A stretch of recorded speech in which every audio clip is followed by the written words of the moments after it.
శుక్లాం బ్రహ్మ విచారసార పరమామాద్యాం జగద్వ్యాపినీం వీణా పుస్తకధారిణీం అపయదాం జాడ్యాంధకారాపహాం హస్తే స్ఫాటికమాలికాం విదదతీం పద్మాసనే సంస్థితాం వందే తాం పరమేశ్వరీం భగవతీం బుద్ధిప్రదాం శారదాం. శ్రీ మహాగణాధిపతయే నమః. శ్రీ మహాసరస్వత్యై నమః. శ్రీ గురుభ్యో నమః.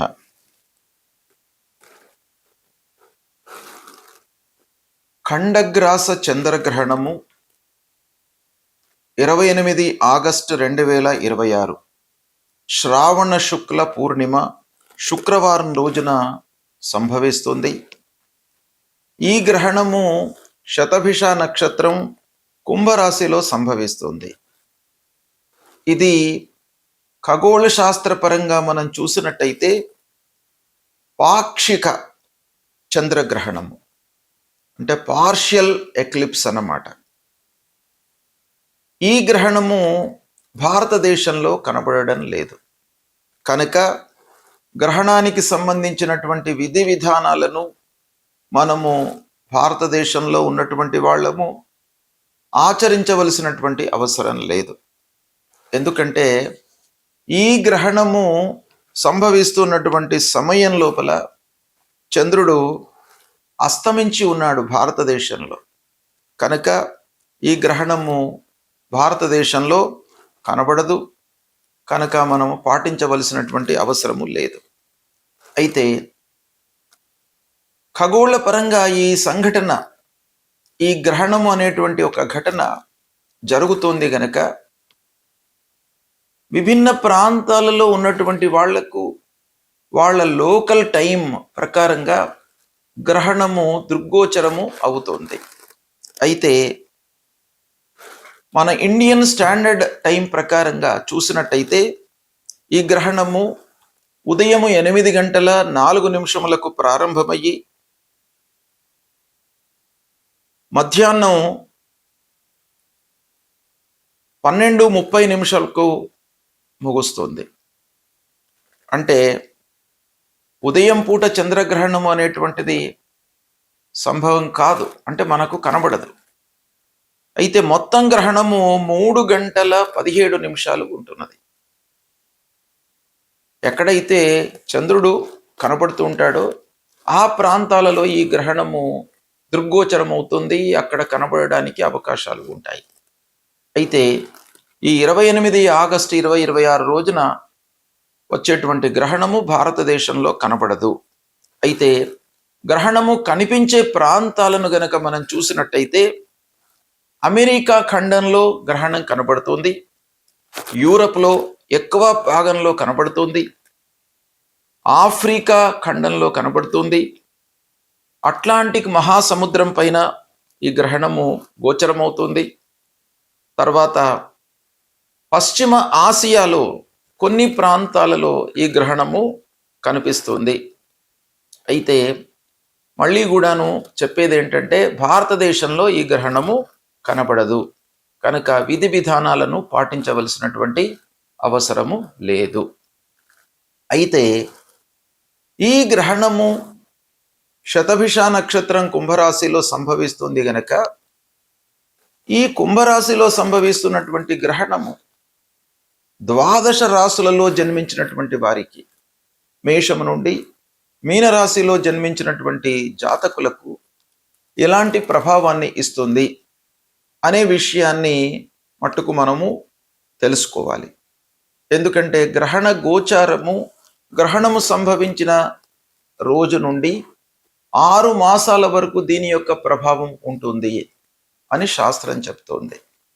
కాబట్టి ఈ గ్రహణం యొక్క సంభావము, దాని యొక్క ఫలితాలు తప్పకుండా 12 రాశుల వారిపై ఉంటాయి. అవి ఎలా ఉన్నాయి, ఏం జాగ్రత్తలు తీసుకోవాలి, ఎలాంటి విషయాలపై ప్రభావం చూపిస్తుంది అనేటువంటి విషయాన్ని మనం తెలుసుకుందాం. కర్కాటక రాశి వారికి గ్రహణ గోచారం ఎలా ఉందో తెలుసుకుందాం. 28 ఆగస్టు 2026 శ్రావణ శుక్ల పూర్ణిమ శుక్రవారం రోజున ఖండగ్రాస చంద్రగ్రహణము సంభవిస్తుంది. ఈ గ్రహణము భారతదేశంలో కనబడడం లేదు. అయితే శతభిష నక్షత్రం కుంభరాశిలో గ్రహణం సంభవిస్తుంది కాబట్టి కర్కాటక రాశిలో జన్మించినటువంటి వారికి ఎలా ఉంటుంది అనే విషయాన్ని గనక మనం చూసినట్టయితే అష్టమ స్థానంలో గ్రహణము వస్తుంది. అష్టమ స్థానము గ్రహణ గోచార రీత్యా దుస్థానంగా మనకు చెప్పబడి ఉంది కాబట్టి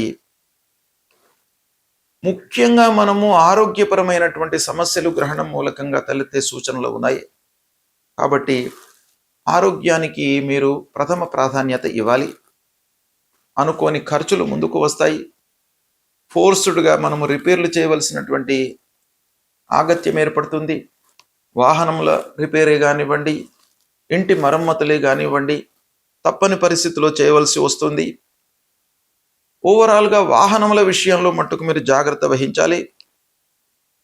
అప్పుల విషయం లోపల మీరు అనవసరమైనటువంటి రుణాలలోకి వెళ్ళినట్టయితే ఇబ్బందులు తలెత్తే సూచనలు ఉన్నాయి. కాబట్టి కర్కాటక రాశి వాళ్ళు రాబోయే 6 మాసాల వరకు రుణాల విషయంలో బాగా జాగ్రత్తగా ఉండాలి. మానసికంగా కొంత ప్రెషర్ ఉంటుంది వర్క్ లోడ్ మూలకంగా. కాబట్టి చాలా విషయాలలో మీరు ఓపికతో ఉండడము, పెద్దల యొక్క సలహాలను సూచనలను పాటించడం మూలకంగా కొన్ని అనర్థాల నుండి విముక్తులయ్యే సూచనలు ఉన్నాయి. ధైర్యం కోల్పోకుండా ఉండడం చాలా ఉత్తమం. ఈ సమయం లోపల ఆత్మవిశ్వాసాన్ని పెంచుకోవాలి. అయితే కుటుంబ సభ్యుల యొక్క మద్దతు మట్టుకు మీకు బాగా లభిస్తుంది. దీన్ని సద్వినియోగపరచుకోండి.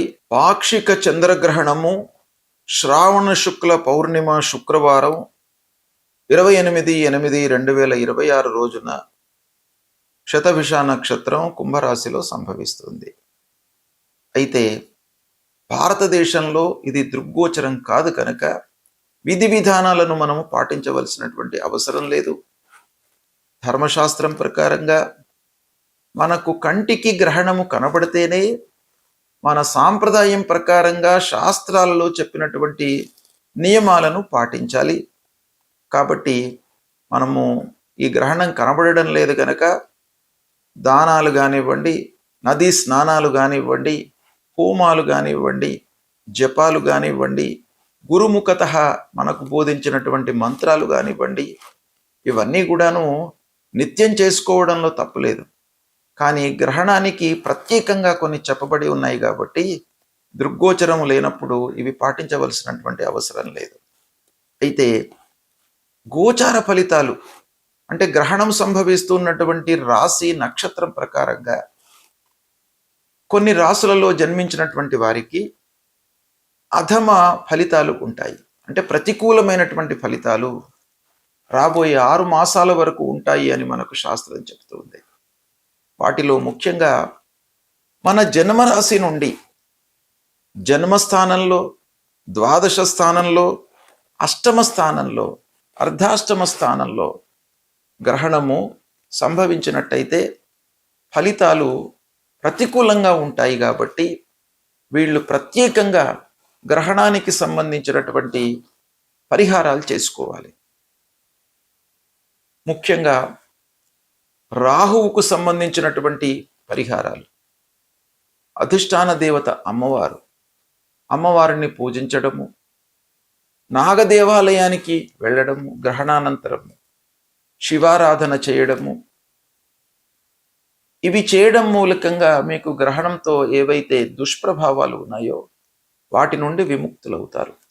ముఖ్యంగా గురువు ఉపదేశించినటువంటి మంత్రాలను మీరు గ్రహణం తర్వాత ఈ దుస్థానాలలో సంభవించినటువంటి వాళ్ళు ప్రత్యేకంగా పారాయణాలు చేసుకోండి, జపం చేసుకోండి.